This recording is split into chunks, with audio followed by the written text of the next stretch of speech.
Welcome to our virtual morning coffee chat, coffee, tea, whatever you have. As you all know, we get together once, sometimes twice, right? A week to be in community together, to have some time to, we grab a topic and we talk about whatever our heart needs. And sometimes it's a lot, sometimes it's a little, but in our time together, we've all walked away, that's right, feeling really held. So today I want to talk about how I knew that baking was more than a recipe. All right, love. So it may just be a few of us here for now, and that's okay. And maybe that's exactly who this moment is for. As more folks come in, they'll follow into the chat. But I wanted to share something that's been on my heart, been on my mind for a while. And it's how I knew that baking wasn't just something I did in the kitchen, but something that saved me. Baking saved me. And I remember one day, and many of you have heard this story, one day when grief had me at an all-time low and I was stuck. And not the loud kind of grief, but that quiet, bone deep kind, right? Like I didn't want to talk. I was tired of crying. I did not want to cry again. And I heard the sound, the words that just said bake, and I just started measuring flour.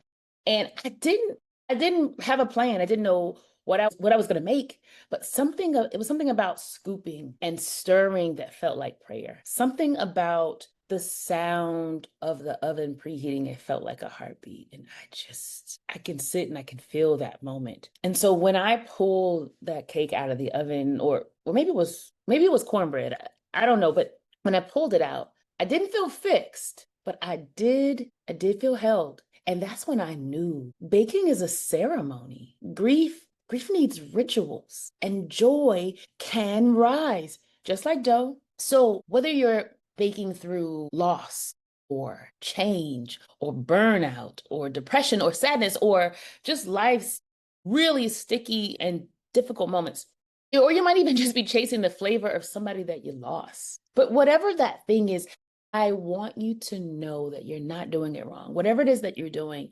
you are not doing it wrong. Stir what you're feeling. Let the oven hold you. Let the recipe carry it. I mean, why not? Just give it a try. Now, and if you're ready to walk through this kind of healing with me, this intentionality, I created something that I'm really excited to share with you. I have released it softly in our private membership community, the Joyful Baking Club. So for the folks who are listening, if you're interested in joining us, it's really been a hit. It's part guide, part ritual, part because you don't have to fix it all. You really don't, and you can't. So if you're in a season where joy feels too far away, I invite you to stir something. One small act of softness. And if you need support, Bake Through It is now available. It's available this week. It's the workbook that I wish I had back then. Sometimes you just got to feed yourself through it. I'm Alicia. This is the Joyful Baking Club, and this is your soft landing.